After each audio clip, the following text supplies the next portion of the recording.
Ok, me revoici avec le même concept, c'est-à-dire je lis le cours, je comprends, j'explique. Maintenant, on va parler de autre chose que la constante de Planck, qu'on a très longuement briefé dans la précédente vidéo. Maintenant, on va parler de quelque chose qui est vraiment fondamental dans la découverte de la physique quantique. La découverte, c'est pas vrai. Ce n'est pas vraiment une découverte, c'est juste une autre manière de décrire le monde que jusqu'à là, on ne faisait pas. Les gens qui faisaient, les gens qui faisaient, les gens qui faisaient ça, on le prenait pour des fous. Mais bon, maintenant on voit qu'ils ont raison. Du coup, voilà. Ce qu'on va voir aujourd'hui, c'est le fait que la lumière est aussi une particule. Plus particulièrement, la lumière échange de l'énergie sous forme de paquets d'énergie. Même moi, je ne comprends pas ce que ça veut dire, mais c'est ce qu'on va voir. C'est ce qu'on va voir aujourd'hui. Du coup, voilà. C'est parti.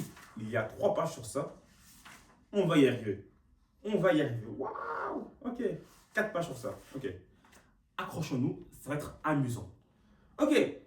En 1905, en quelques mois, Einstein a révolutionné la physique en introduisant, entre autres choses, la relativité restreinte à l'idée. Attendez.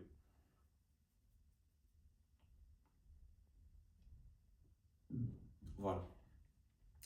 En 1905, en quelques mois, Einstein a révolutionné la physique en introduisant, entre autres choses, la relativité restreinte et l'idée que tous les radis. Ah, c'est sur mon cours de physique quantique. Ah, ça ressemble juste. Ah, non, non, t'inquiète pas. Je suis venu prendre les micros. Ah, t'es filmé, hein. Dis pourquoi la caméra. Allô, la caméra. Elle est juste là.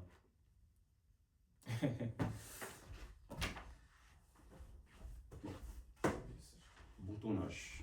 Wow. Aïe, On attention. va dans l'entraînement. Hein? Dans l'entraînement. Merci. En 1905, en quelques mois, Einstein a révolutionné la physique quantique en introduisant, entre autres choses, la relativité restreinte et l'idée que toutes les radiations sont constituées de quanta d'énergie. En gros, ce qu'on est en train de dire, c'est que la lumière, tout ce qui est radiation, tout ce qui est lié à la lumière, en fait, elle possède, en fait, l'énergie qu'elle possède est en quantité. Ça veut dire quoi? Je ne sais pas. Mais voilà, je répète la phrase. Euh, je répète la phrase. Hein.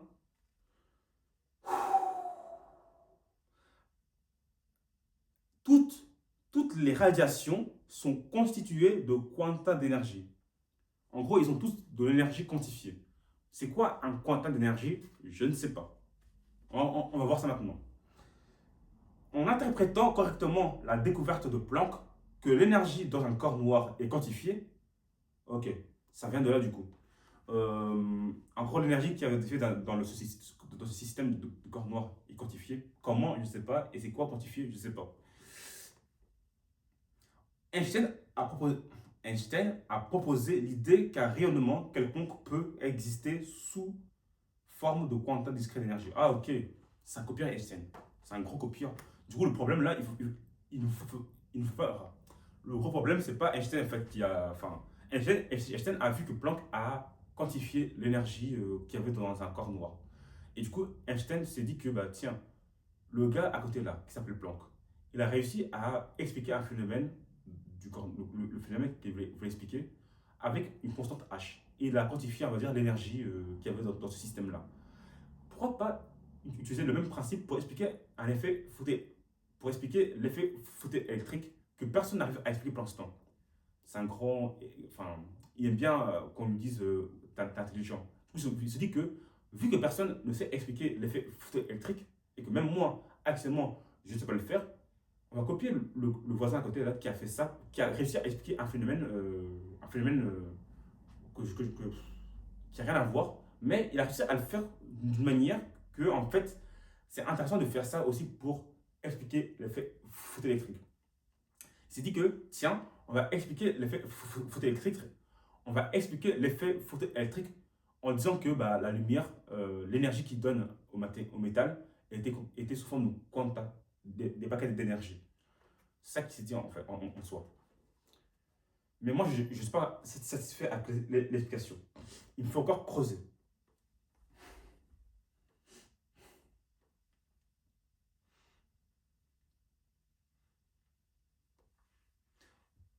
En interprétant correctement la découverte de Planck que l'énergie d'un corps noir est quantifiée, Einstein a proposé l'idée qu'un rayonnement quelconque ne peut exister sous forme de quanta discret d'énergie, c'est-à-dire de multiples d'entiers d'une quantité proportionnelle à la fréquence de ce rayonnement. Toujours pas compris. En gros, l'énergie qu'il y avait dans la lumière, l'idée même pour lui est zarbi aussi. Pour lui, l'idée aussi était loufoque. En fait, la seule manière qu'il avait d'expliquer le phénomène de photoélectrique, c'était de dire que, en fait, je ne sais pas comment, mais la lumière donne de l'énergie au métal comme s'il envoyait des paquets d'énergie.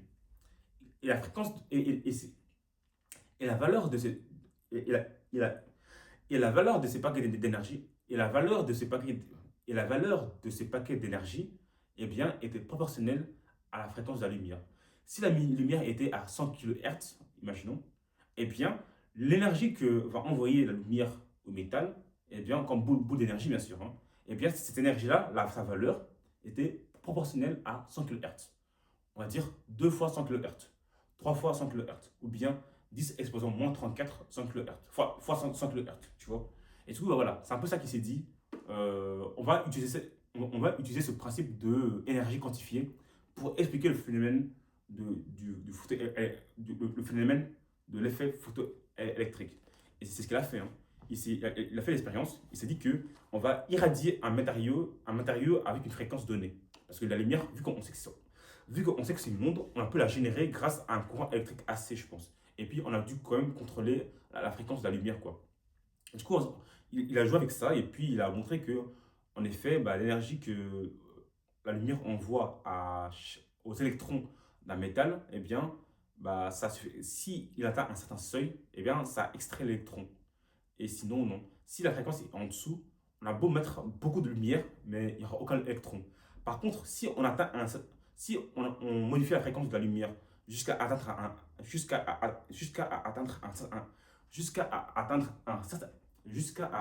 un certain seuil, eh bien, on voit que un premier électron sort du métal. Et voilà. Et à ce moment-là, à partir de ce seuil-là, si maintenant on met beaucoup de lumière, bien sûr, avec la même fréquence il a fallu pour extraire un, et bien si on met beaucoup de lumière, eh bien plusieurs électrons sortent. Voilà. Et du coup, ici, bah, voilà. Vous avez vu que juste avec le fait d'accepter que la lumière donne de l'énergie au métal sous forme de paquet, c'est comme si la lumière prenait je sais pas moi, un paquet d'énergie et l'envoyait au l'électron. Bam! L'électron il est frappé et puis il a l'énergie et il bouge comme ça. Et dès que l'énergie est suffisante pour qu'il se détache de la liaison qu'il avait avec l'atome, eh bien il sort du métal et c'est bon. C'est ce qu'on observe dans la vraie vie. Ça, c'est une manière d'expliquer. À tout moment, dans 2 ans, dans 3 ans, dans 10 ans, il y a une autre personne qui explique ça d'une autre manière, mais bon. Voilà. C'est une manière qu'il a proposée, ça marche, et il a vérifié ça expérimentalement. Et donc, du coup, tout le monde a dit oui. C'est ça la physique. Tu arrives à. Enfin, t'arrives à. Soit tu as deux écoles. Soit tu arrives à expliquer un phénomène et tu le quantifies avec une équation et tu vérifies expérimentalement et donc ton phénomène. Enfin, regarde, tu vois, il y a des phénomènes dans la vraie vie de toujours. Il y a des phénomènes qui se passent. Et ça, tout le monde peut les observer. Par contre, réussir à mettre des formules dans les phénomènes, c'est utile parce qu'on peut prédire des choses. On peut, grâce à ces phénomènes-là, enfin, on peut prédire, enfin, en fait, on peut utiliser ces phénomènes, on peut utiliser ces phénomènes-là à notre avantage. Si on sait comment le phénomène se déroule et on sait trouver une équation qui décrit cela, et bien, grâce à l'équation, on peut prédire ou bien jouer avec ce phénomène-là pour créer des choses, comme des objets, un laser ou encore des choses comme ça, tu vois. On peut utiliser ces formules-là pour faire des choses utiles et tout qui nous sont utiles. Et pour les physiciens, c'est juste savoir expliquer ça mathématiquement, c'est, on va dire, contrôler la nature. On contrôle un peu ce qui se passe. On sait comment ça se passe. Et la formule nous permet de voilà, faire des choses utiles, quoi. Quand tu as une équation, tu peux faire plein de choses. Tu peux la dériver, tu peux l'intégrer, tu peux la mettre dans une matrice, tu peux la faire ce que tu veux. Parce que c'est une équation, on est en maths et donc on peut faire ce qu'on veut. Tous ces trucs qu'on pouvait faire en maths, on peut le faire avec l'équation ou bien la formule qu'on a trouvée de la vraie vie qui réellement décrit un vrai phénomène. C'est un peu comme ça qu'on réussit à construire des avions. Parce que pour combattre la gravité et aussi l'air, l'atmosphère, eh bien, il faut quand même comprendre comment ça marche. Et une fois que tu sais comment ça marche, tu peux prédire le seuil d'énergie qu'il faut pour qu'on puisse décoller. Tu vois, c'est un exemple. Et ça, c'est un peu ce qu'on fait en ingénierie. On utilise les formules et les équations décrites par les physiciens et les mathématiciens, enfin, les physiciens, les chimistes et d'autres scientifiques. On utilise leurs théories et leurs équations pour pouvoir nous-mêmes concevoir des choses, construire des choses. Et pourquoi on construit des choses? C'est pour pouvoir répondre à un problème, à un besoin. Si la société a besoin de, je sais pas, une machine qui fait waf waf, eh bien, on va trouver un moyen pour créer la machine qui fait waf waf, avec les conditions que le client ou bien l'entreprise demande que sa machine. Par exemple, peut-être une machine qui fait waf waf, mais qui est petit, qui est minuscule. Eh bien, on va faire en sorte de faire une machine minuscule, mais qui fait waf waf waf. Comment? Eh bien, on utilise les équations et les théories que des, des scientifiques ont développées et voilà, on fait ce problème, on on résout ces problèmes-là. Ça, c'est l'aspect théorique de l'ingénierie. Après, l'aspect pratique, pourquoi tout le monde ne peut pas faire ingénieur comme ça? Parce qu'en fait, nous, on est habitués pendant 5 ans à raisonner comme un ingénieur. C'est-à-dire que on sait dimensionner des choses, genre, tu vois, faire en sorte que une machine soit petite mais marche quand même, et bien ça on sait faire parce que on sait comment, si on comprend comment une machine marche, et bien on voit qu'est-ce que on voit qu'est-ce que ça devient quand c'est petit. D'abord on fait un prototype, ok, on fait une machine qui fait waf waf, et puis on voit comment on peut la mettre en petit, et voilà. Et on sait à l'avance comment ça va se passer. Et une fois que ça ne se passe pas comme il faut, on cherche d'autres théories. Tu vois, toi, le physicien, eux, ils s'arrêtent juste à décrire. Une fois qu'ils ont décrit, ils s'arrêtent là. C'est fini pour eux, c'est bon. Ils ont décrit, ils ont prouvé, c'est bon, c'est fini. Nous, ingénieurs, on va utiliser ces théories-là pour faire des choses. Si on voit que ça ne marche pas, on prend une autre théorie. On essaye. Si on voit que ça ne marche pas, on prend une autre théorie. Tu vois? Nous, c'est vraiment le rôle de. C'est vraiment le rôle de utiliser ce qui existe déjà pour faire des choses et tout. Et c'est nous, quand même qui jonglons, parce que pour dire que tes formules est utile ou pas, bah, il faut quand même comprendre la formule et comprendre l'idée derrière la formule, ou même les équations et tout, d'où ça vient et pourquoi, sous quelles conditions on peut l'utiliser. Tu vois, ça c'est vraiment tout un travail d'un ingénieur, c'est de voilà, utiliser les formules et les théories développées, les comprendre, comme ça, ainsi il peut les utiliser ou bien même trouver d'autres alternatives, quoi, tu vois. Bref, donc, plein de choses encore l'ingénieur est capable de faire, mais voilà, ça c'est un peu mes trucs qu'il peut faire et tout. Pourquoi je parle de ça, je ne sais pas. Je t'ai inspiré et j'ai parlé. Ok, revenons à où on était. Bon, quelle heure? Bon, comme punition de parler beaucoup, bah, j'ai pas le temps de finir tout ça. On va quand même finir cette partie-là. Du coup, particules de lumière. Ok. Du coup, voilà, Einstein, voilà. Pourquoi je fais tout ça? Parce que Einstein, bah, voilà, il a vu un phénomène et s'est dit comment je peux l'expliquer. Et il a vu que Planck avait réussi à expliquer un autre phénomène qui n'a rien à voir, mais sous l'idée de quantifier quelque chose. Et s'est dit, tiens, pourquoi pas moi quantifier le phénomène de effet photo, quantifier l'effet de photo électrique. Pourquoi pas moi, pourquoi je ne ferais pas la même chose? Essayons de quantifier le phénomène de photoélectrique en disant que la lumière envoie de l'énergie comme paquet d'énergie. C'est pas, tu vois, la lumière c'est une onde, hein, ça se propage comme ça, c'est uniforme dans l'espace et ça se propage. Et bien là, il dit que la lumière en fait, il ne se propage pas. Enfin, il se propage, hein, c'est vrai. Il se propage comme une onde, mais quand il donne mais quand il donne de l'énergie au métal, eh bien, il ne le donne pas en se propageant. Il ne le traverse pas et ça lui donne de l'énergie. Non. Eh bien, une manière d'expliquer tout cela, parce que sinon, non, une manière de expliquer tout cela, c'est-à-dire que la lumière, certes, elle se propage, Mais quand elle donne de l'énergie au métal, elle donne sous forme de paquet d'énergie dont la valeur est proportionnelle à la fréquence de la lumière. Ok. Du coup, et tu vas me dire pourquoi forcément il faut que l'énergie soit en paquet. Pourquoi pas le fait que la fréquence de. Pourquoi pas dire que l'énergie. En fait, l'énergie d'une onde. En fait, l'énergie d'une onde est décrite de manière continue. Sauf que ici maintenant, on la décrit de manière quantitative. Parce qu'on dit que une énergie est égale à la fréquence fois h. C'est-à-dire que, en fait, une fréquence, c'est. En gros, une fréquence, c'est pas.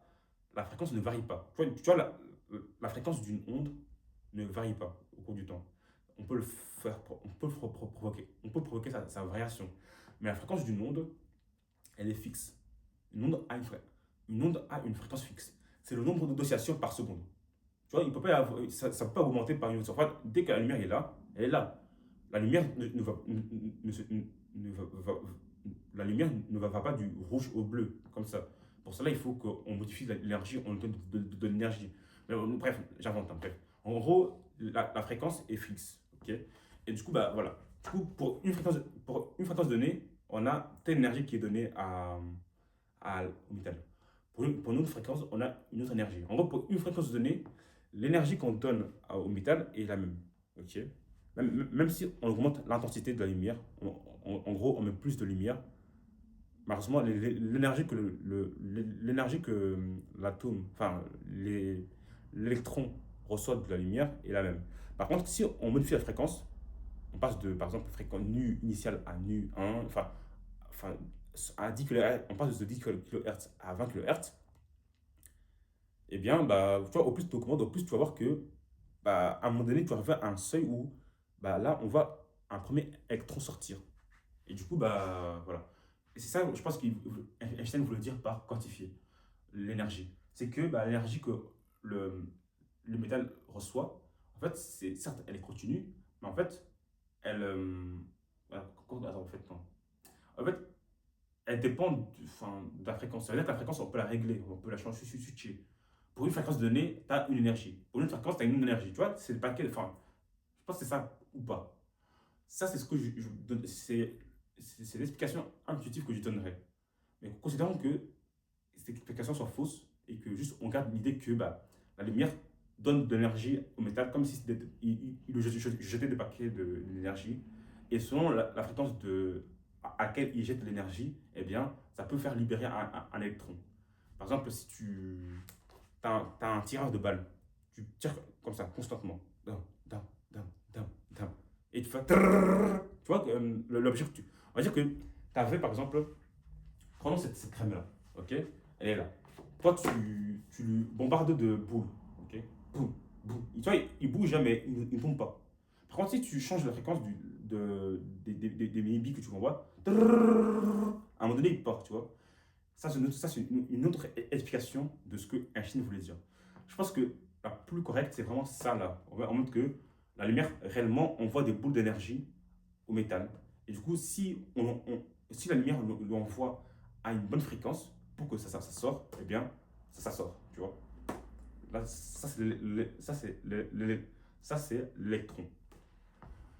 Bon, ça, c'est faux. Bon, j'ai essayé de t'expliquer, mais c'est pas. Enfin, on va garder. Enfin, c'est pas tout à fait. Enfin, je ne suis pas sûr à 100%. Là, j'ai deux explications.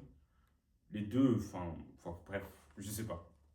J'ai deux expressions, mais sinon, j'ai pas compris ce qu'il voulait dire. Mais voilà. Mais du coup, continuons.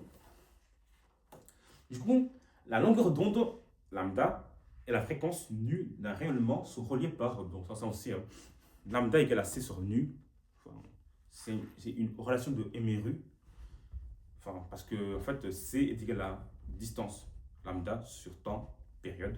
Période 1 sur période, c'est quoi? C'est fréquence. Fréquence fois lambda, ça fait c, la vitesse de la lumière. Et si on isole lambda, on obtient c sur nu, la fréquence. Bref, ça, c'est dans le chapitre de MCU, en mécanique. Eh bien, on a réussi à faire ça pour la lumière, quoi. La lumière. Du coup, et les ondes. D'après Einstein, Lorsqu'un rayonnement est émis, l'énergie de ce rayonnement est émise sous forme de quantité discrète ou quantum d'énergie, vérifiant la relation E égale à H nu. Comme je l'ai dit, on ne détaille même pas comment c'est quantifié. Qu'est-ce qu'ils veulent dire par quantifié? On ne dit rien, on dit juste que l'énergie est quantifiée et cette quantification respecte la loi ou bien l'équation E, l'énergie, égale à H nu. Voilà. En gros, H nu, c'est l'énergie que reçoit l'électron par la lumière. Et voilà. Soit on vous fait comme si on tirait des mini-billes, et chaque bille c'est juste, ou chaque bille c'est les quantités d'énergie, les paquets d'énergie que la lumière envoie. Soit on le voit comme si c'était juste pour un lambda, pour une fréquence donnée, on a une énergie qui est donnée à l'électron. Si elle est suffisante, l'électron part. Si elle n'est pas suffisante, elle ne part pas. Si on change la fréquence, on augmente, eh bien on voit si l'électron il part ou pas. Sinon, on augmente.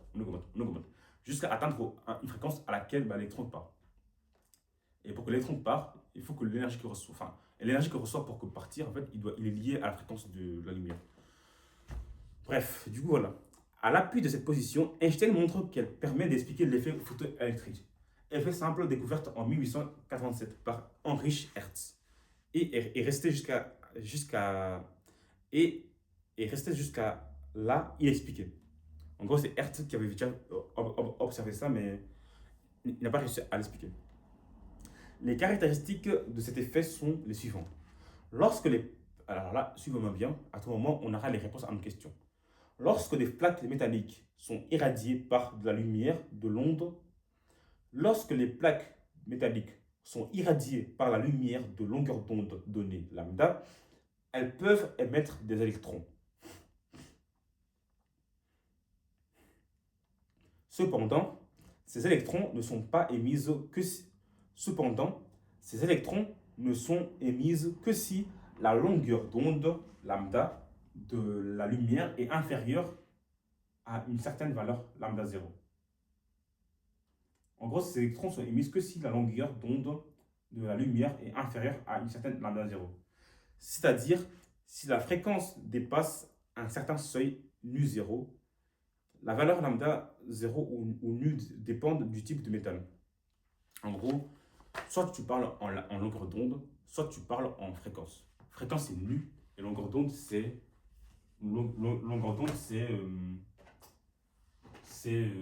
la lambda. En gros, ce qu'on dit, c'est que déjà première chose, lambda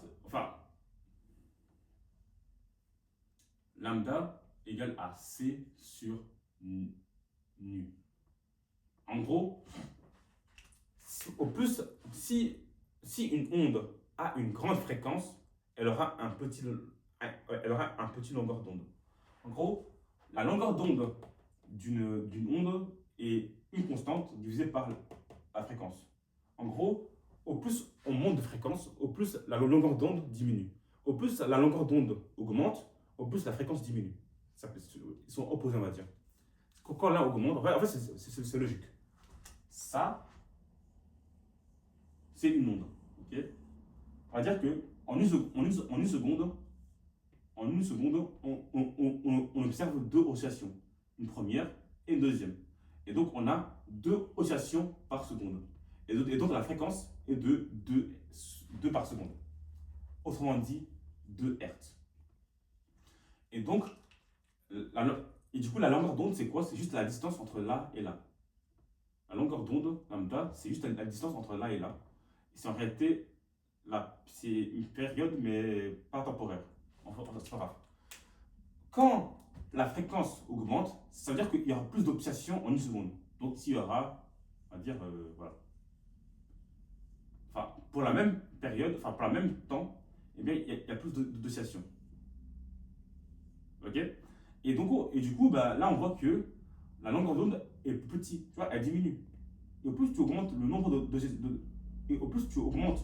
nombre d'oscillations en une seconde, au plus la longueur d'onde lambda diminue. C'est ça que je veux dire par si l'un augmente, l'autre diminue. Ils sont liés. Quand l'un augmente, l'autre diminue. Et si tu augmentes la longueur d'onde, eh bien tu vois que la fréquence, le nombre d'oscillations par seconde diminue aussi. Voilà, c'est juste ça. Et du coup, voilà, tout ça pour dire quoi? Que Tout ça c'est pour dire que Einstein a dit que pour qu'un électron, ok, quitte son noyau et va loin comme ça, et nous, du coup, on voit l'électron et on voit son effet sur, je sais pas moi. Pour que ça se passe, il faut qu'elle reçoive une énergie H nu suffisante. Ou bien H lambda 0 suffisante. Soit tu parles en nu 0, soit tu parles en lambda 0.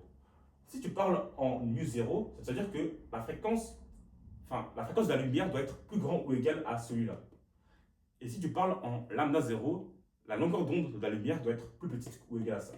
C'est un peu ça que je voulais expliquer. Et du coup, voilà. Du coup, voilà. Je vais mettre ça en rouge hein, pour dire que c'est la lumière. Attendez. H nu ou bien H lambda. Et le H, comme je l'ai dit, hein, c'est juste une constante qui permet d'expliquer, qui permet de, on va dire, valider le modèle.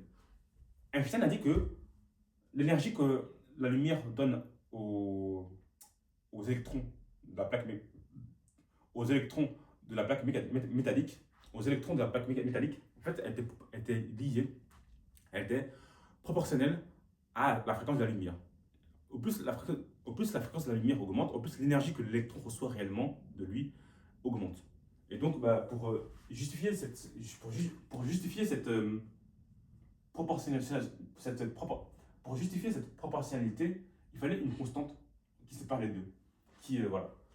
Du coup, l'énergie, c'est un multiple de mu0, enfin de la fréquence. Et bizarrement, la constante de proportionnalité, c'était justement la constante de Planck. C'était un pur hasard. Il a testé, il a vu que ça marchait. Et du coup, voilà. Et donc, voilà. Et du coup, il faut que pour l'énergie minimum, pour l'énergie initiale, pour que l'électron il bouge, l'énergie de seuil, c'est E0 qui est égal à H fois mu0. Ou bien H fois lambda 0. Ça. Cette énergie-là, on peut l'écrire aussi sous une forme. E0 sera égal à quoi? H, oui, fois nu, c'est quoi? On sait que oméga est égal à 2pi fois nu. Donc, nu, c'est quoi? Nu, c'est oméga sur 2pi. Ok? Et donc, je mets oméga 0 du coup, parce que c'est nu 0 sur 2pi. Et hop là, on a H sur 2pi. Et on a vu de la précédente vidéo que H divisé par 2pi, ça fait H bar. H bar oméga 0. Juste, c'est une autre manière d'écrire l'énergie. On peut l'écrire de ça, ça ou bien ça. Plus tard, on dira que c'est H oméga. Mais bref, du coup, voilà. Et c'est bon. Est-ce que j'ai commis un crime en faisant ça, moi Je ne sais pas. Pour l'instant, je ne vois pas de crime que j'ai commis. Pour l'instant, je ne vois pas. Ok. Du coup, voilà. Ça c'est l'effet photoélectrique. Du coup, la lumière envoie de l'énergie à la plaque métallique. Ok. Donc, on voit de l'énergie aux électrons de chaque atome chaque atome de la plaque. Chaque atome de la plaque. Mais la lumière envoie de l'énergie à chaque atome, à chaque électron de la plaque, à chaque atome. En gros, une plaque métallique est composée d'atomes, donc d'électrons. Du coup, les électrons reçoivent l'énergie de la lumière. Et une fois que l'énergie de la lumière est suffisante pour qu'elle quitte le métal, eh bien, elle le quitte. Et l'énergie, justement, que reçoit l'électron, elle vaut H fois lambda, H fois nu, H fois la fréquence. Ça, Einstein a réussi à le prouver de manière expérimentale. Et du coup, voilà. Et du coup, si on atteint une fréquence telle que l'énergie que l'électron reçoit le permet de partir, eh bien, dans ce cas-ci, l'électron va partir. Et donc, on dit que ça, c'est l'énergie de seuil. Elle correspond à une fréquence donnée de la lumière où l'électron va partir. Et bien sûr, le nu0 dépend du matériel. Pour un même matériel, eh bien, tu peux refaire l'expérience plusieurs fois. Tu vas arriver à la fréquence, à cette fréquence nu0, il y a un électron qui sort. Et du coup, voilà, c'est ça que Einstein a montré et a voulu dire. Mais juste, il y a un grand mystère qui se cache encore dans ma compréhension, c'est comment cette énergie est quantifiée. Moi, je t'ai montré deux manières de voir ça, mais voilà. Dis-moi en commentaire lequel tu penses est le bon. Et si tu as une meilleure manière, n'hésite pas aussi à me le dire en commentaire. On est là pour discuter. Mais surtout pour étudier, du coup. Bref, laisse-moi ton avis en commentaire, ça m'intéresse. Continuons et finissons. Voilà, je vais juste speedrun et je m'arrêterai sur des choses importantes. Normalement, j'ai pris shot, j'ai parlé des choses qu'on va voir maintenant. Du coup, il dit quoi? Les caractéristiques de cet effet sont les suivants. Lorsque les plaques métalliques sont irradiées par la lumière de longueur d'onde donnée lambda, elles peuvent être des électrons. Cependant, ces électrons ne sont émis que si la longueur d'onde lambda de la lumière est inférieure à une certaine seuil lambda 0. C'est-à-dire si la fréquence dépasse un certain seuil lambda nu 0. La valeur lambda 0, ou nu 0 dépend du type de métal. Lorsque ces électrons sont émis, leur nombre est proportionnel à lorsque des électrons sont émis, leur nombre est proportionnel à l'intensité de la lumière. En gros, ce qu'on dit, c'est que bien qu'il y a un électron qui s'échappe, le fait qu'il y a plusieurs électrons qui s'échappent est lié à l'intensité de la lumière. Il y a une différence entre l'intensité de la lumière et la fréquence de la lumière. La fréquence de la lumière, c'est le nombre de oscillations que font les champs électriques et magnétiques pour se propager par seconde. C'est le nombre de, on va dire, de oscillations qu'ils font par seconde. C'est très indicatif. Ça montre à quel point ça aussi quoi. Par contre, l'intensité, c'est le fait qu'il y ait, enfin, la valeur de ces champs électriques et magnétiques sont grands. On va faire un rappel du cours de électromagnétisme. La lumière est composée de deux champs particuliers qui se propagent ensemble. Le premier champ est le champ électrique. Ça, c'est son évolution au cours du temps, genre au cours de l'espace. D'abord, il monte, puis descend, monte, puis descend, monte, puis descend. Et du coup, ça, c'est le champ électrique. Elle est définie par une valeur initiale, une valeur E0, ok, vecteur.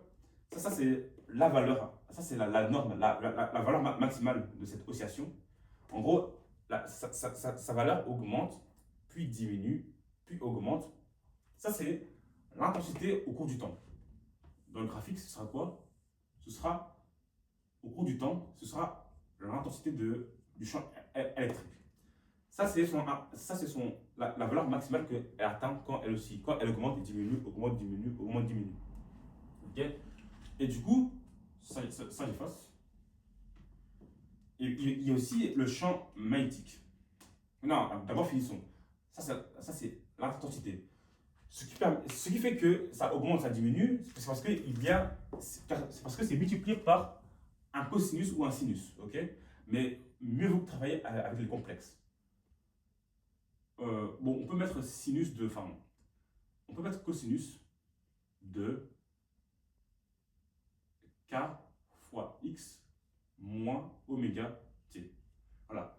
Ça, c'est, en gros, pourquoi il y a le temps et la position? C'est parce que déjà ici, c'est quoi? C'est x temps. Ce graphique-là, c'est pour l'évolution temporelle. On peut faire la même chose pour l'évolution de la position. On aura le même résultat, une oscillation. Du coup, on va dire que le champ électrique évolue au cours du temps et au cours d'espace de cette manière-là, en cosinus. Donc, voilà, ça c'est comme ça qu'elle évolue au cours du temps. C'est difficile à interpréter, mais c'est juste une manière de quantifier, de décrire ce qu'elle fait en réalité quand elle se propage. Ok. Et aussi à cela, on peut ajouter le champ magnétique, qui lui aussi avec le champ électrique. Ils ont la même expression, B0 fois cosinus de k fois x moins oméga t. Voilà. Et du coup, voilà, ces deux-là, ils sont ensemble, ils voyagent ensemble. Ils oscillent ensemble, ils changent de valeur et diminuent de valeur, occupent l'espace et voilà, de la même façon, sauf qu'ils sont perpendiculaires. Parce qu'en fait, ce sont des vecteurs et ils sont perpendiculaires l'une à l'autre. C'est-à-dire que le champ électrique varie comme ça. Toi, il voyage comme ça. Il monte, il descend, monte, descend, monte, descend. En même temps, et en même temps, il change de valeur en montant et en descendant. Il voyage comme ça, mais sa valeur change aussi comme ça. Voilà. Voilà. Ça, c'est le champ électrique. Ça, c'est le champ magnétique. Genre, lui, il monte, descend, monte, descend. Le champ magnétique, lui, voilà, il va gauche, droite, gauche, droite. Du coup, le phénomène devient, attends, monter, descendre. Tu vois que quand il monte, bah, le champ magnétique tourne autour du champ électrique. Et inversement, hein, le champ électrique, enfin, si tu fais comme ça, le champ électrique tourne autour du champ magnétique. Ça, c'est ce qui a été décrit par ça, c'est ce qui a été décrit par les équations ça a été décrit par les équations de Maxwell. En gros, monte, descend, et lui, il fait quoi? Il zigzague. Voilà, monte, descend, zigzague. Monte, descend, enfin, monte, descend. Enfin, en fait, c'est compliqué de montrer ça dans la vraie vie. Monter, descendre. Quand il monte, enfin, comme ça, enfin, tu vois, bref, en gros, lui, il monte, descend, et lui, voilà. Voilà, c'est comme si tu faisais ça. Attends, j'ai compliqué. Bref, en tout cas, il voyage comme ça. En gros, lui, il monte et il descend, bien sûr, mais le champ électrique est vertical, et le champ mathématique, il est comme ça, ok? Et voilà, ils sont perpendiculaires entre eux, et leur direction propagation. Et leur direction de propagation est aussi perpendiculaire à eux, parce qu'en fait, ils montent et descendent, mais les deux, ils se dirigent vers mais les deux se dirigent, mais les deux se dirigent vers un endroit, et la direction vers laquelle ils se dirigent, elle est perpendiculaire aussi à leur à leur direction de oscillation. Du coup, on obtient ce vecteur-là. Ça, c'est le vecteur qui accompagne l'onde électromagnétique. Elle va comme ça, mais en même temps, bon, tu vois, lui, il va comme ça, et eux, enfin, après, t'as compris, quoi. C'est... Bref. En tout cas, voilà. Ça, c'est un petit rappel. Bon, c'est pas un rappel en réalité, j'ai respecté le cours. Mais voilà. Pourquoi je faisais ça? C'est pour dire que j'ai oublié pour. Là, je bégaye parce que le temps il est compté et du coup, j'ai plus le temps de parler à mon aise. Pourquoi je parlais de ça? C'est parce que j'ai oublié pourquoi je parlais de ça en réalité. C'est dommage. Ouais, c'est dommage. Bon, tout ça pour rien.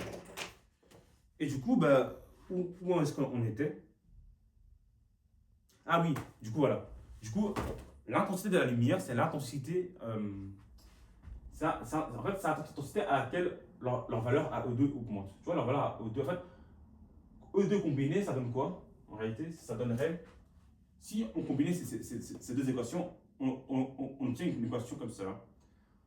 Une équation qui décrit leur variation à E2, c'est une équation différentielle dérivée de, on va dire, de Y, de position et de temps, au carré, par rapport au temps au carré, égale à dérivée de Y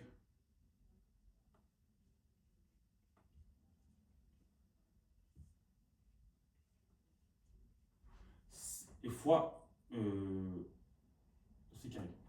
En gros, cette équation décrit comment E varie en même temps dans le temps et on obtient en réalité Y, un vecteur du coup.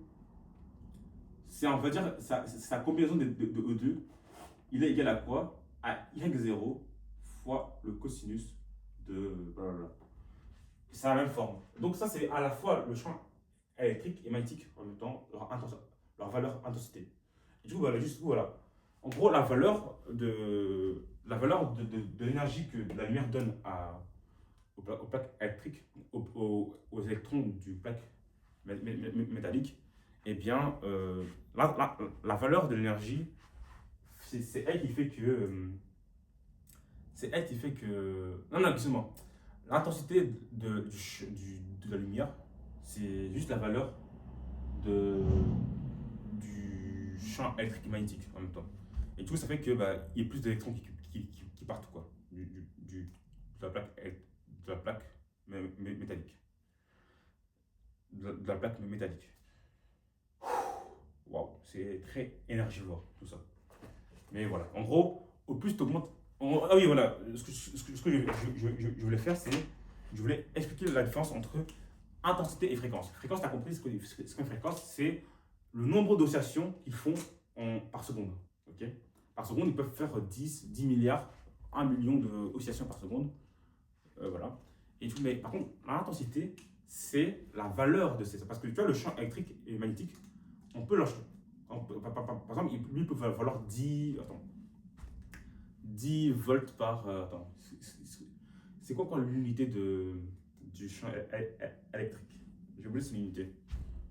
Bref, il a une unité. On va dire qu'il vaut 10 et lui il vaut 20. Ou bien inversement, 20, 10. Ok? Bah, 20, 10, ça fait que la valeur du. En gros. Wow.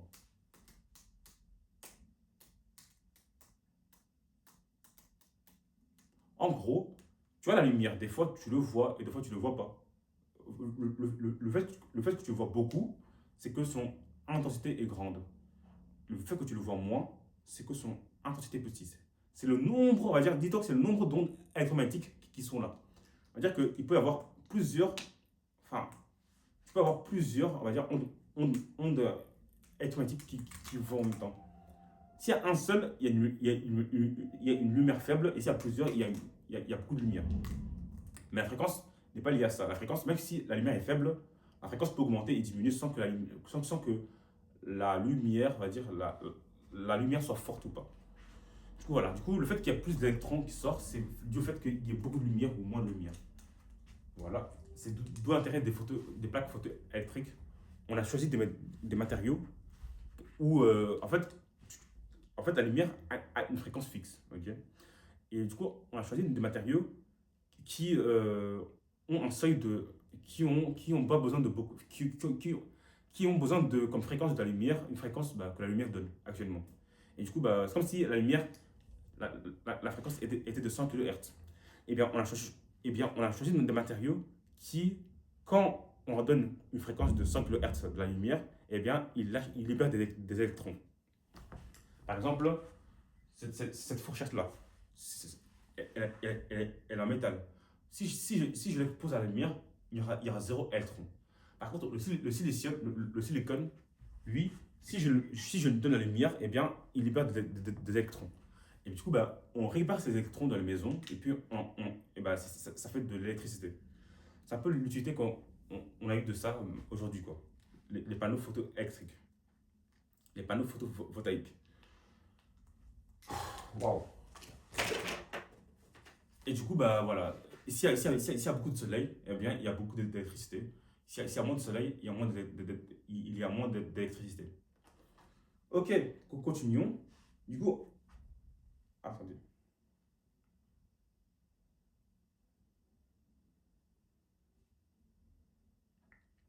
Lorsque des électrons sont émis, leur nombre est proportionnel à l'intensité de la lumière. Enfin, l'énergie cinétique des électrons émis est indépendante de cette intensité, mais varie linéairement avec la fréquence. Ok, c'est ce que j'ai dit. Einstein, Einstein a, Einstein a proposé une explication simple, cohérente, avec la formule de Planck, des différentes propriétés de l'effet photoélectrique. Cette explication est basée sur la conservation de l'énergie. La lumière est constituée de quanta d'énergie et l'énergie de chaque quanta est proportionnelle à sa fréquence. Si l'énergie d'un quantum de lumière dépasse l'énergie de liaison des électrons dans le métal, un électron peut être arraché et le reste de l'énergie du quantum se retrouve sous forme d'énergie cinétique. En gros, ce qu'on dit, c'est que eh bien, la lumière, quand elle frappe l'électron et que l'électron s'envole, on va dire, eh bien, l'électron a encore l'énergie de la lumière qui reste. On va dire, pour que l'électron parte, il faut, on va dire, 5,1 volts. Enfin, il faut 5,1 L, enfin, il faut 5 joules. Ok, la lumière lui donne 10 joules. Eh bien, il va prendre ces 5 joules-là pour partir. Et puis, les 5 dernières joules, les 5 dernières joules qui lui restent, il l'utilisera pour aller loin, pour bouger, quoi, en dehors du métal. Et du coup, voilà. Et c'est un peu quand tu chauffes de l'eau. D'abord, tu chauffes de l'eau pour que les liaisons entre les hydrogènes se cassent. Et puis après les hydrogènes séparés vont prendre le reste de l'énergie pour s'évaporer. Parce que les H2O sont liés par des ponts d'hydrogène. Et pour pouvoir chauffer l'eau pour qu'elle s'évapore, il faut que d'abord ces ponts d'hydrogène se cassent. Et puis l'hydrogène lui-même peut se casser et s'évaporer. C'est un peu lié à ça. Et du coup, voilà. Et donc, voilà. Continuons. Ah oui, du coup, j'ai pas écrit. Donc, l'énergie que la lumière donne aux plaques métalliques est égale à H,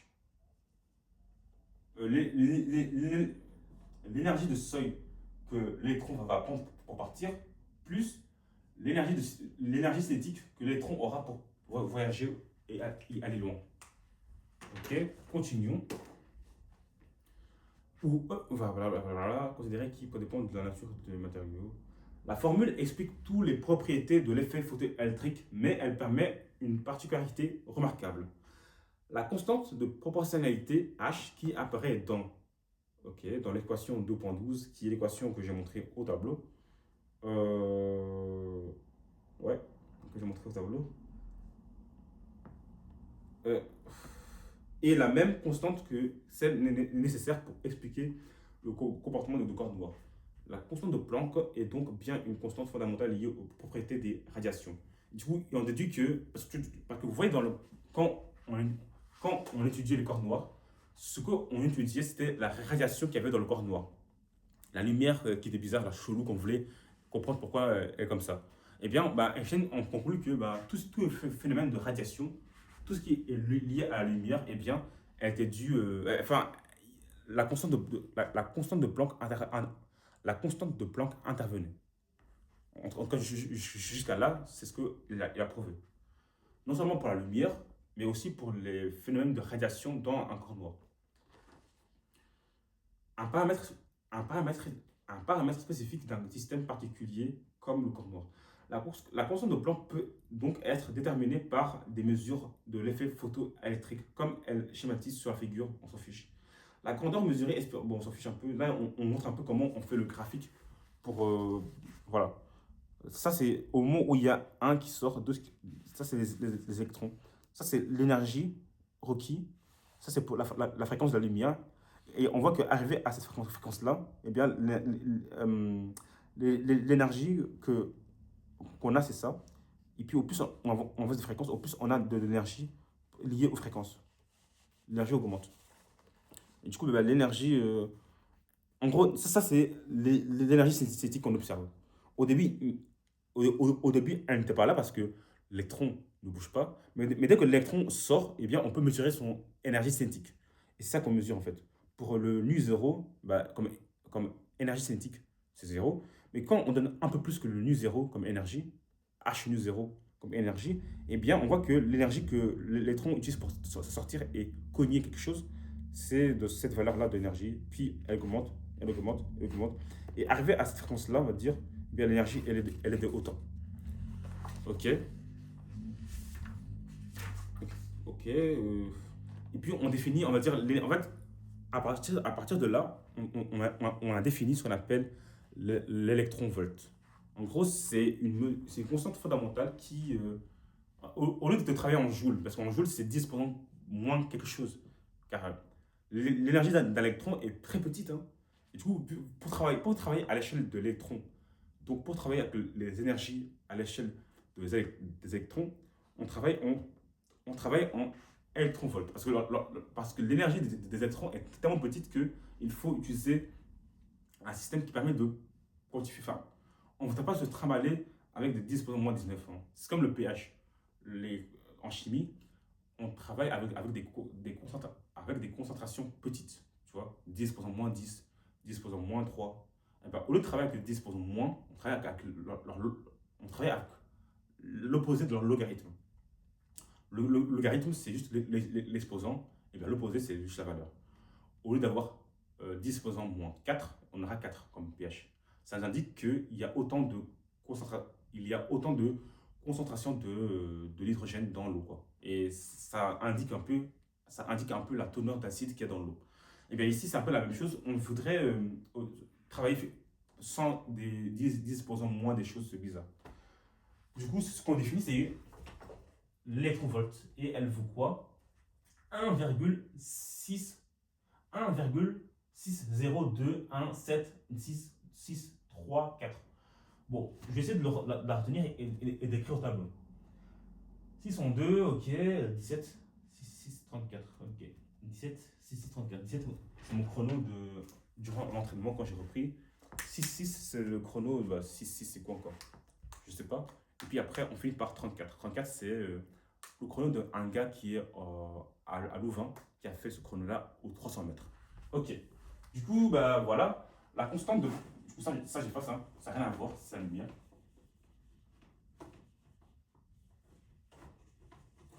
Comme vous pouvez le voir, moi j'aime bien associer les chiffres aux choses que je connais.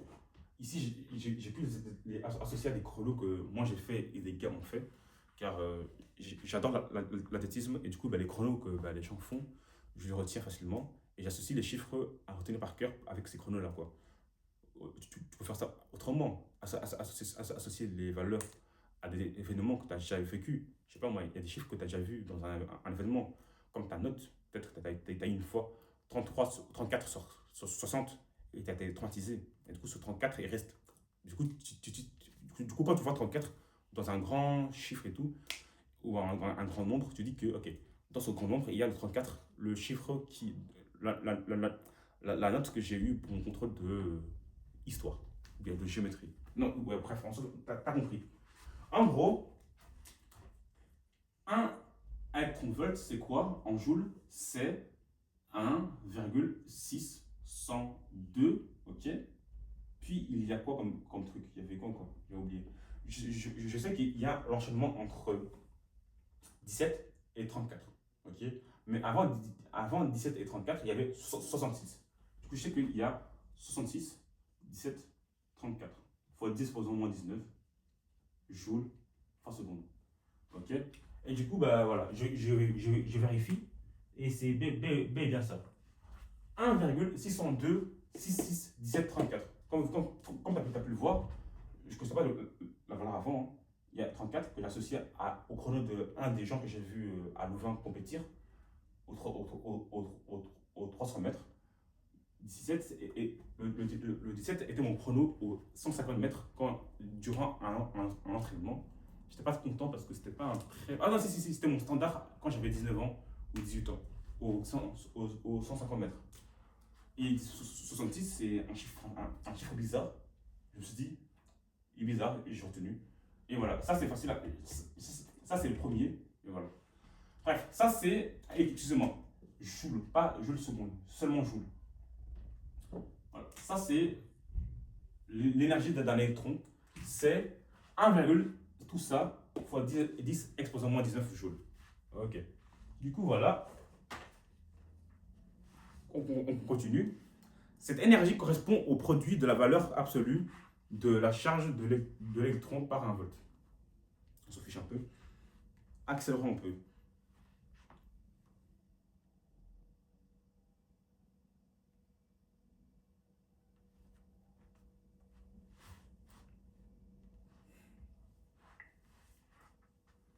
Remarquons que le spectre visible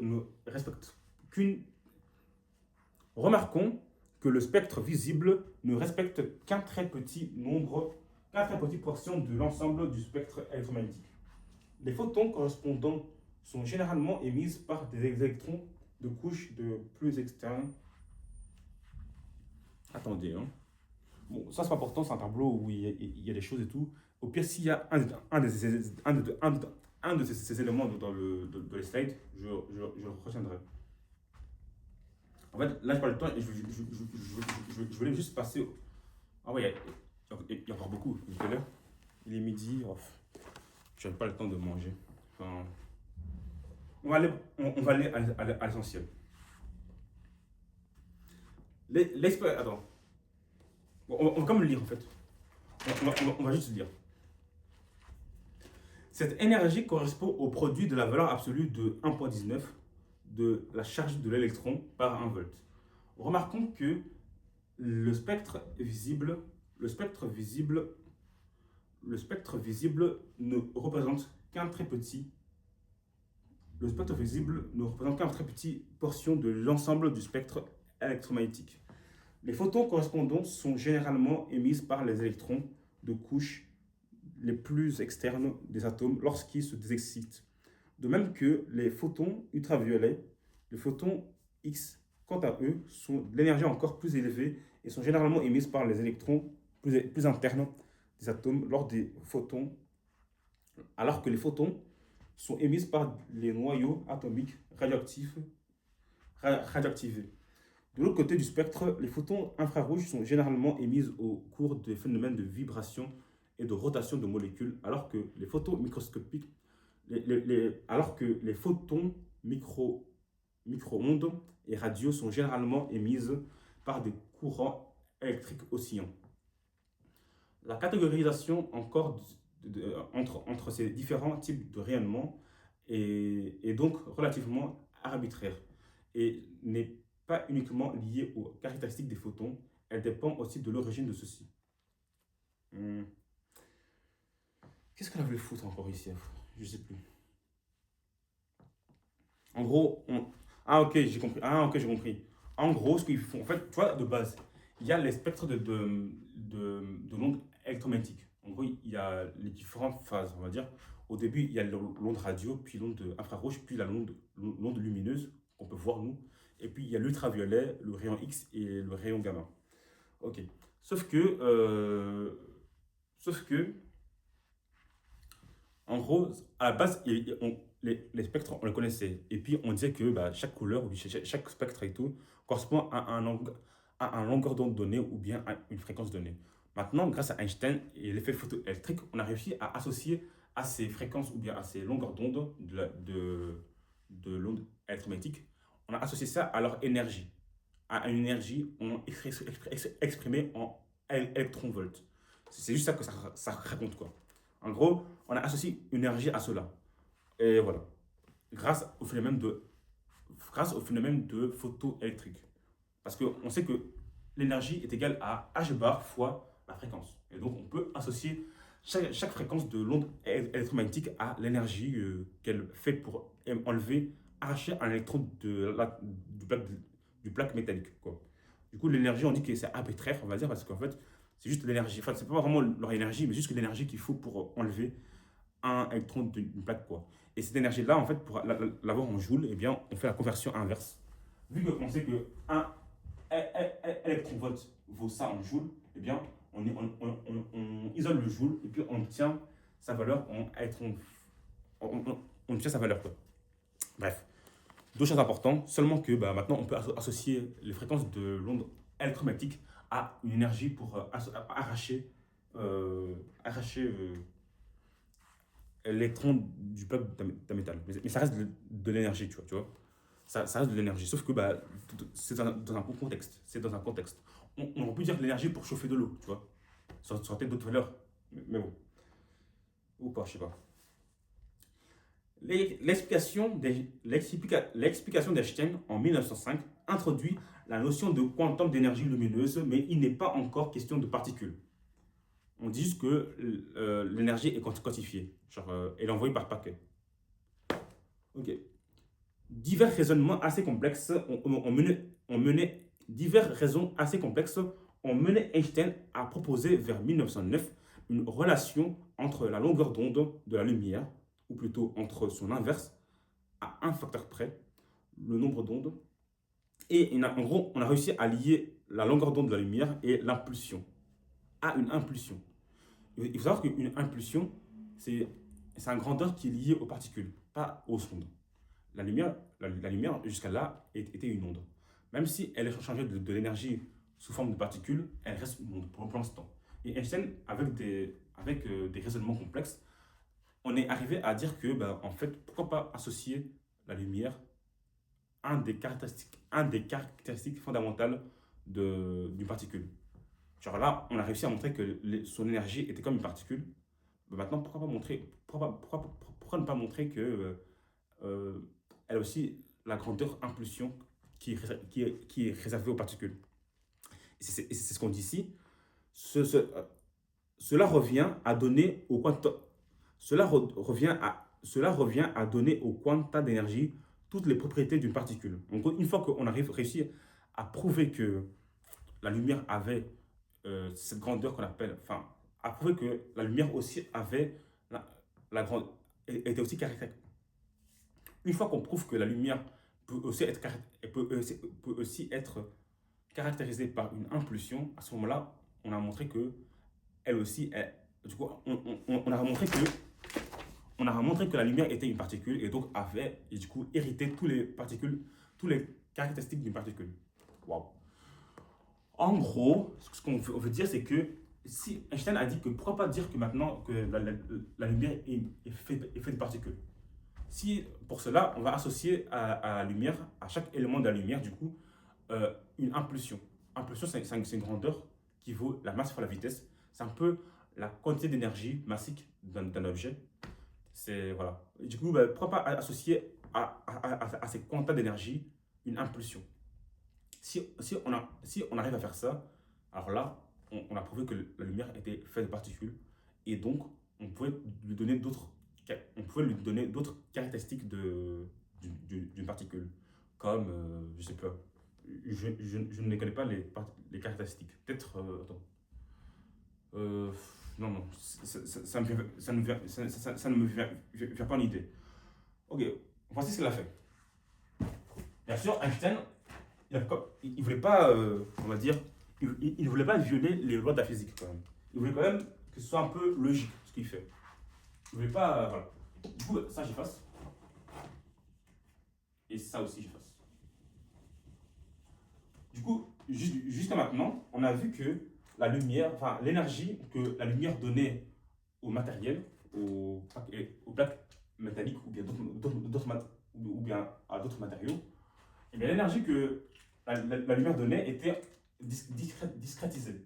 Elle leur donnait sous forme de paquet d'énergie. Et, et- et chaque paquet d'énergie valait H fois nu. E est égal à H fois nu. Ok. On peut aussi montrer que l'énergie est égale à H bar oméga. Possible aussi. C'est juste une réécriture. On a joué avec les formules de nu et tout. Bref, on a réussi à. On peut montrer que c'est égal à ça, mais ça reste la même chose. Ça dit que bah, la lumière échange de l'énergie comme une particule. Une particule donne de l'énergie à un matériel. Tu vois, tu prends une balle de tennis, tu le frappes sur quelqu'un, et bien, l'énergie de douleur que la personne va recevoir est liée au mouvement de la balle, est liée à sa vitesse. Ok.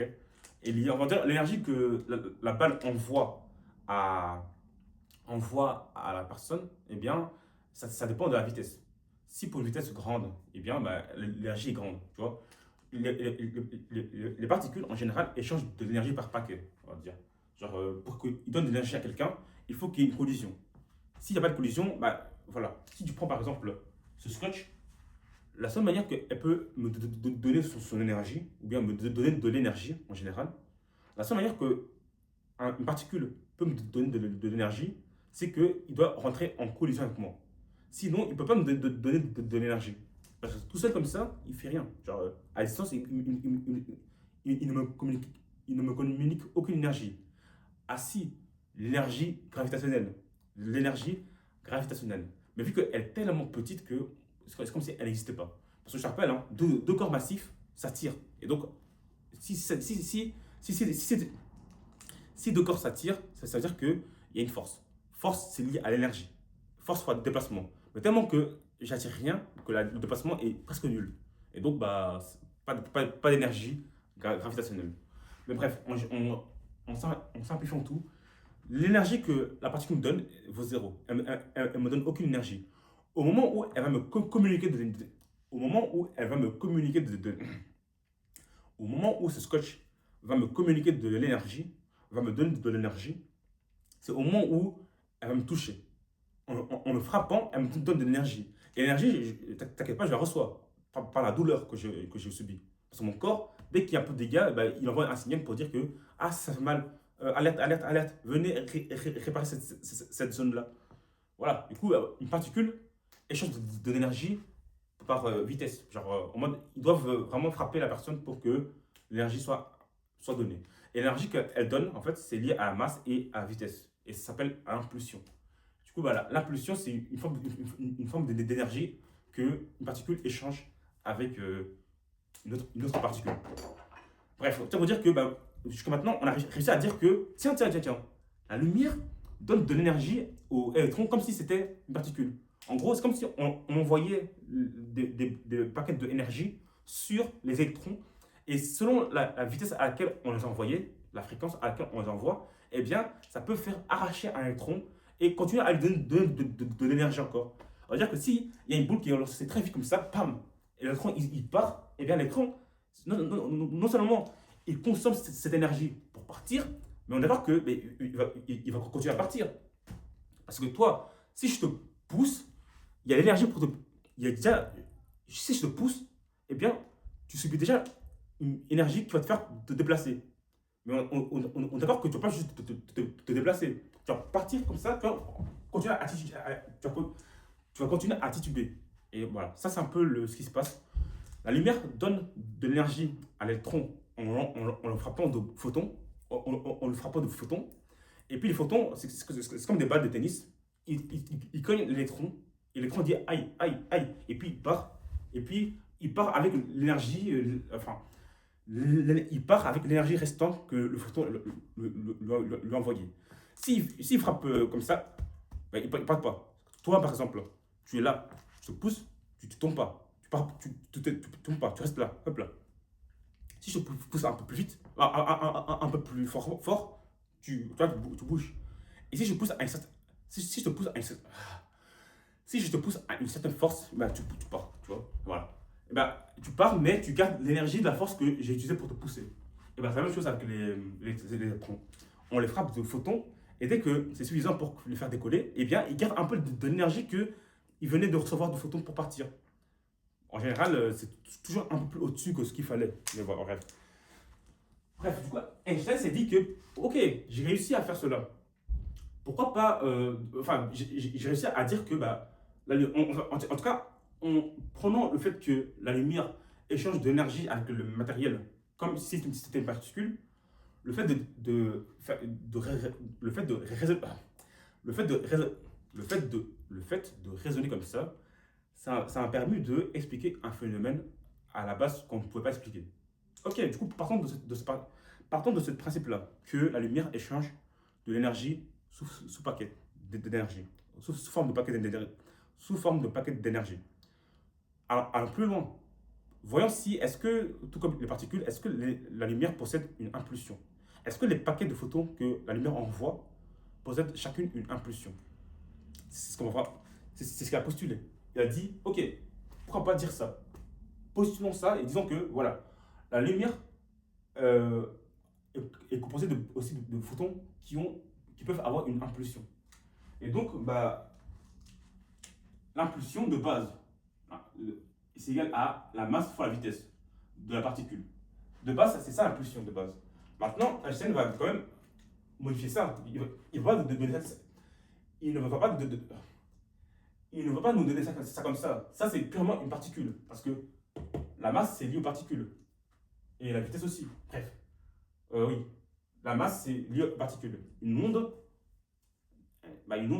n'est pas décrite par une masse. Certes, elle se propage dans un milieu massif, mais elle ne pèse rien. La lumière n'a pas de poids. Sa masse est zéro, tu vois. Et du coup, dire que ça, utiliser ça comme formule, c'est vraiment, une abomination. Genre, tu dis que la lumière est massique alors qu'elle n'est pas du tout. Bref, ça veut dire que il a du coup modifié un peu la formule pour que ça corresponde, on va dire, à l'impulsion d'une onde, vu que la lumière se comporte comme une onde, vu que la lumière se comporte, vu que la lumière se comporte comme une onde. Et donc, ça donnait quoi? Du coup, bah, il s'est dit que bah, l'impulsion de la lumière, c'est quoi? C'est h bar fois le nombre d'ondes. Ok. Ne me demandez, ne me demandez pas pourquoi. D'abord, je vois si on voit de loin ou pas. Ça fait 1 heure, waouh. Bon, on voit rien de loin en réalité. Le vert est à bannir. Je l'enlève et je prends une autre couleur. Bon, je l'aimais bien le vert. Prenons le noir. Du coup, l'impulsion que Einstein a proposée pour la lumière, c'était h bar fois le nombre d'ondes K. Okay. H bar, c'est une constante. Et pour l'instant, on a dit que la constante était liée au fait que. Non, était liée au phénomène de radiation, au phénomène lié à la lumière. Là où il y a la lumière, eh bien, les phénomènes qu'elle produit, on peut faire apparaître cette constante H bar, ou bien H sur 2pi, quoi. Et le K, c'est propre aux ondes. Seules les ondes ont un nombre d'ondes. Le nombre d'ondes, c'est simplement 2pi sur lambda. Parce qu'en fait, seules les ondes ont une longueur d'onde. Les particules n'ont pas une longueur d'onde. Donc, quand tu dis que quelque chose a un nombre d'ondes qui correspond à 2pi divisé par la longueur d'onde, eh bien, ça veut dire que c'est une onde. Bon, voilà. L'impulsion qui est pour les particules est égale à un truc qui est propre aux ondes. Ainsi, il lie le fait que la lumière, ouais, la lumière est bel et bien une onde, mais elle peut aussi mais elle se comporte aussi comme une particule. Et voilà. Si ça c'est vrai, c'est que si Einstein arrive à prouver cela, il a gagné. Il aura prouvé comme ça que la lumière est à la fois une onde et une particule. Et c'est là où ils vont en venir. Mais pour l'instant, ça, les gens ont rigolé. Ils ont dit, mais oui, mais oui. Mais tu racontes n'importe quoi. Mais bon, par la suite, quelqu'un d'autre a prouvé cela. Du coup, pour l'instant, dites-vous que ça, c'est une formule que Einstein a postulée. Il s'est dit que sûrement, ça doit être vrai pour la lumière. Ça doit être vrai. Ça doit être vrai pour la lumière. Et du coup, bah voilà. Par la suite, on va lire ça maintenant. Continuons. Le nombre d'ondes et le vecteur d'ondes ont les dimensions. Le nombre d'ondes et les vecteurs d'ondes ont les dimensions de l'inverse d'une longueur. Parce que K, je vais pas écrire, hein, mais K, c'est quoi? C'est 2pi sur lambda fois 1 sur la direction de K. En gros, c'est juste la direction, sa direction vers où? En fait, regardez. Vous voyez une onde électromagnétique, ou bien une onde normale. Elle se propage, elle varie dans l'espace et dans le temps. Pour caractériser son évolution temporelle, on utilise la fréquence. C'est le nombre de vagues formées par unité de temps. Par contre, pour caractériser la variation de la position, comment on fait cela? Eh bien, c'est avec la longueur d'onde. Genre, on mesure la distance entre les deux bosses, tu vois. Et ça, c'est fixe. Ça, c'est ce que mesurent deux bosses d'oscillation de l'onde. Soit elle fait des vagues, soit elle varie en intensité, comme le champ électrique et magnétique varient tous les deux en intensité. Leur valeur change au cours du temps. Et du coup, ça fait que ça se propage aussi au cours du temps. Et du coup, voilà. Du coup, c'est 2pi divisé par la longueur d'onde. Et c'est un vecteur parce que ça pointe vers la direction. Donc, en gros, c'est comme si tu avais ça comme longueur d'onde. On dit que, bah voilà. Ça, en fait, l'onde peut aller là-bas ou là-bas, tu vois, ou bien là ou là. Tu vois, c'est une onde, c'est, voilà, tu prends ça et puis ça avance, tu vois, comme ça, ou bien vers toi, ou vers moi, ou bien obliquement, tu vois, ça a une direction, l'onde. Et la direction, et la direction de propagation de l'onde, la direction de propagation de l'onde, en fait, c'est donné par ce vecteur-là, K. Et elle vaut 2pi divisé par lambda. Et le vecteur unitaire, c'est juste un vecteur unitaire qui indique la direction. Bien. Et c'est le même vecteur que ça. Tout à l'heure, je te montrais le champ électrique et magnétique. Attendez. Tout à l'heure, je t'ai dit que le champ électrique et magnétique sont perpendiculaires. Mais je t'ai aussi dit que le vecteur qui montre la direction de propagation est aussi perpendiculaire à eux.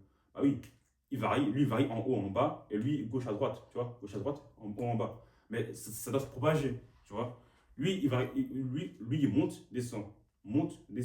Et lui, il fait ça et ça et ça. Il vient, il revient, il revient, il revient. Et si ça propage, bah, ça fait ça, et lui, il vient.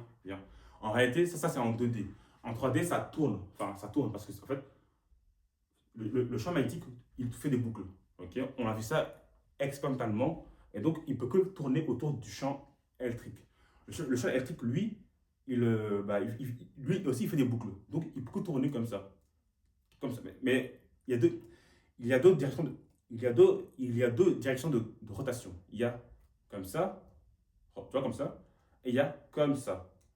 Tourner comme ça. Ok, et bien, eux, ils font les deux. Lui, il tourne comme ça. Et lui, il tourne comme ça. Et ensemble, ils créent. Enfin, cette phénomène-là, ce phénomène-là peut se passer dans un lieu, tu vois, juste ici. Mais dans la vraie vie, ça avance. Ça avance comme ça. Ça monte comme ça. Ça tourne comme ça. Et puis l'autre, il tourne comme ça, autour. Enfin, aux deux, ils tournent autour d'eux-mêmes. Sauf que lui, il va comme ça, autour de lui. Et lui, il va comme ça, autour de lui. Et ça avance.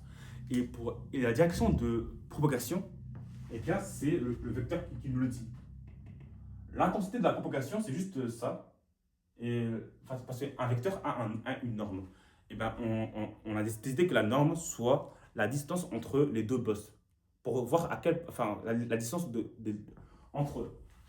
La distance entre deux bosses d'oscillation. Bref, du coup, maintenant, la question c'est comment on va prouver cela? Comment on va prouver que. Comment on va prouver que Einstein n'est pas fou et qu'il a raison? Je ne sais pas si je fais ça maintenant ou bien une autre fois. On va faire ça une autre fois, je pense, parce que là, je dois aller manger. Sinon, je serai en retard. Cet après-midi, je dois faire quoi? Cet après-midi, je dois faire quoi? Un TP de physique quantique. Comme je l'ai dit, hein, j'enchaîne hein, le cours. Et du coup, cet après-midi, je dois faire un TP de physique quantique, le premier. Comme ça, et puis je fais le deuxième demain, le troisième, quatrième, etc. Et du coup, là, je vais juste faire partie 1 pour ça. C'était long, mais ça valait le coup. Et la partie 2, je vais faire ça une autre fois. Et du coup, voilà. Ça maintenant, tu vois, là, j'ai plus besoin de relire parce que là, j'ai compris un peu, tu vois, en t'expliquant, j'ai compris un peu les choses que j'ai lues, quoi. C'était un apprentissage actif. Et n'hésite pas à faire cela aussi pour toi-même t'entraîner. Prends une caméra, filme-toi et garde la vidéo ou poste-la comme tu veux. En tout cas, la vidéo peut t'aider à revoir la matière. Moi, à la veille, je peux m'amuser à écouter podcast. Enfin, soit à me regarder, me ridiculiser en expliquant les choses, soit j'écoute, tu vois, pour me dire, ah oui, j'ai dit ça à ce moment-là. Ah, voici comment j'ai compris ça à ce moment-là. Ah, en fait, ça changeait. Plus loin dans le chapitre, j'ai vu que c'était pas comme ça. C'est un peu vu autrement, tu vois. C'est utile. Mais, au pire, je ne perds rien. J'ai appris, mais mieux, parce que si j'avais juste lu, je me serais endormi peut-être. Ou peut-être j'aurais accéléré pour juste moi-même, parce que je me dis que oh, facile. Et demain, j'aurais oublié. Là, maintenant, j'ai pris le temps de bien comprendre et de pouvoir t'expliquer. Parce que j'aime pas juste dire que ouais, c'est comme ça, basta. J'aime bien toujours donner une explication claire et vivante. Et même des fois où j'arrive pas, je te dis que là, je suis embêté, j'arrive pas je n'arrive pas à expliquer ça comme je devrais l'expliquer. Enfin, comme pour que tu comprends, quoi. J'arrive pas. Et voilà. Du coup, voilà, on continuera ça une autre fois. Mais en tout cas, merci de m'avoir écouté si t'es là. J'espère que ça a un peu aidé, tout ça. À ce moment, toi aussi, tu as cet examen cette année. Du coup, n'hésite pas à me le dire en commentaire que si ça a aidé ou pas. Moi, je te dis à bientôt et porte-toi bien.